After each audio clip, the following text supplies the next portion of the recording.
श्रीमद् भागवत गीता में भगवान कृष्ण के उपदेशों का वर्णन है, जिसमें मनुष्य को जीवन, कर्म, ध्यान, शांति, सत्य, योग और सफलता के बारे में सभी महत्वपूर्ण विषयों को गहराई से जानने को मिलता है। जो ज्ञान किसी भी मनुष्य के जीवन में बहुत उपयोगी सिद्ध होता है।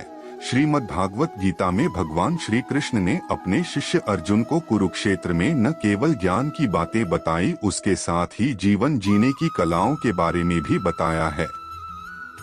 भगवान श्री कृष्ण ने महाभारत युद्ध के दौरान गीता के ये उपदेश अपने प्रिय शिष्य अर्जुन को दिए थे। गीता में दिए उपदेश आज भी उतने ही प्रासंगिक हैं और मनुष्य को जीवन जीने की सही राह दिखाते हैं। श्री कृष्ण के उपदेश हमें धर्म के मार्ग पर चलते हुए अच्छे कर्म करने की शिक्षा देते हैं। मौन सबसे अच्छा उत्तर है किसी ऐसे व्यक्ति के लिए जो आपके शब्दों को महत्व नहीं देता। धर्म केवल कर्म से होता है, कर्म के बिना धर्म की कोई परिभाषा ही नहीं है। अहंकार करने पर इंसान की प्रतिष्ठा, वंश, वैभव तीनों ही समाप्त हो जाते हैं। मैं सभी प्राणियों के हृदय में स्थित आत्मा हूँ। सत्य कभी नष्ट नहीं हो सकता, समय कभी नहीं रुकता। आज यदि बुरा चल रहा है तो कल अवश्य अच्छा आएगा। आप केवल निस्वार्थ भाव से कर्म कीजिए, केवल वही आपके हाथ में है। मनुष्य कितना भी गोरा क्यों ना हो, परंतु उसकी परछाई सदैव काली होती है। एक बार माफ करके अच्छे बन जाओ, परंतु दोबारा उसी इंसान पर भरोसा करके बेवकूफ कभी न बनो। मैं ही इस सृष्टि की रचना करता हूँ, मैं ही इसका पालन पोषण करता हूँ और मैं ही इस सृष्टि का विनाश भी करता हूँ। जब संसार में धर्म की हानि होगी, अधर्म की विजय, तब मैं इस पृथ्वी पर अवतार लूंगा। हमारी आस्था की परीक्षा तब होती है जब हम जो चाहे वो न मिले और फिर भी हमारे दिल से प्रभु के लिए शुक्रिया ही निकले। लोग अक्सर सच कहने से बचते हैं या डरते हैं, पर सत्य कभी छुप नहीं सकता और न ही कभी मिट सकता है। कितना भी छुपा ले पर सच तो उजागर हो ही जाएगा। इच्छा पूरी नहीं होती तो क्रोध बढ़ता है और इच्छा पूरी होती है तो लोभ बढ़ता है। इसलिए जीवन की हर स्थिति में धैर्य बनाए रखना। धर्म केवल रास्ता दिखाता है, लेकिन मंजिल तक तो कर्म ही पहुंचाता है। वह जो सभी इच्छाएं त्याग देता है, मैं और मेरा की लालसा तथा भावना से मुक्त हो जाता है, उसे शांति प्राप्त होती है। स्वार्थ से रिश्ते बनाने की कितनी भी कोशिश करें, वो कभी नहीं बनते हैं, और प्रेम से बने रिश्तों को कितना भी तोड़ने की कोशिश करें, वो कभी नहीं टूटते। अगर व्यक्ति शिक्षा से पहले संस्कार, व्यापार से पहले व्यवहार और भगवान से पहले माता पिता को पहचान ले तो जिंदगी में कभी कोई कठिनाई नहीं आएगी।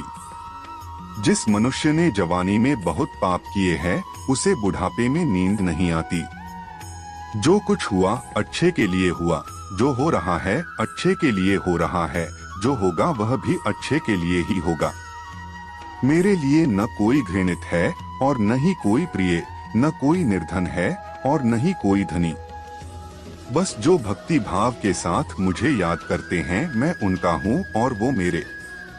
जिस इंसान के चारों तरफ नकारात्मक लोग रहते हैं, उस इंसान का मंजिल से भटक जाना तय है। जिंदगी में सब कुछ होना जैसा कुछ भी नहीं होता। हमेशा एक नई शुरुआत हमारा इंतजार कर रही होती है। इंद्रियों के अधीन होने से मनुष्य के जीवन में विकार और परेशानियां आती है।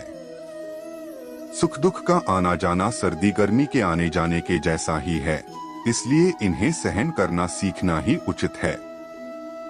निर्बलता अवश्य ईश्वर देता है, परंतु मर्यादा मनुष्य का मन खुद निर्माण करता है। जीवन में वाणी को संयम में रखना अनिवार्य है, क्योंकि वाणी से दिए हुए घाव कभी भरे नहीं जा सकते। मनुष्य उसके लिए शोक करता है जो शोक करने के योग्य नहीं है, और फिर भी ज्ञान की बातें करते हो। बुद्धिमान व्यक्ति ना जीवित और ना ही मृत व्यक्ति के लिए शोक करते हैं। मैं हमेशा तुम्हारे साथ और तुम्हारे आसपास रहता है, चाहे तुम कुछ भी कर रहे हो। जीवन में समय चाहे जैसा भी हो, परिवार के साथ रहो, सुख हो तो बढ़ जाता है और दुख हो तो बट जाता है।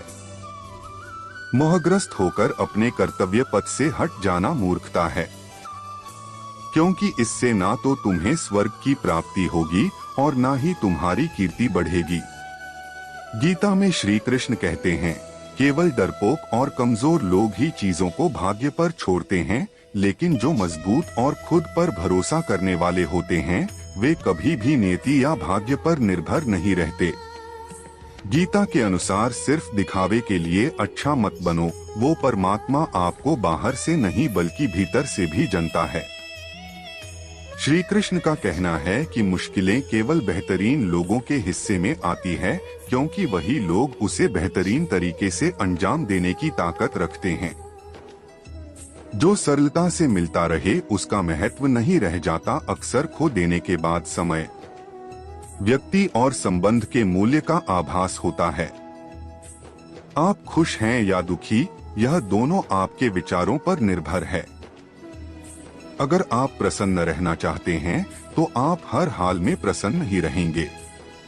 अगर आप नकारात्मक विचार लाते हैं तो आप दुखी ही होंगे। विचार ही हर व्यक्ति का शत्रु और मित्र होता है।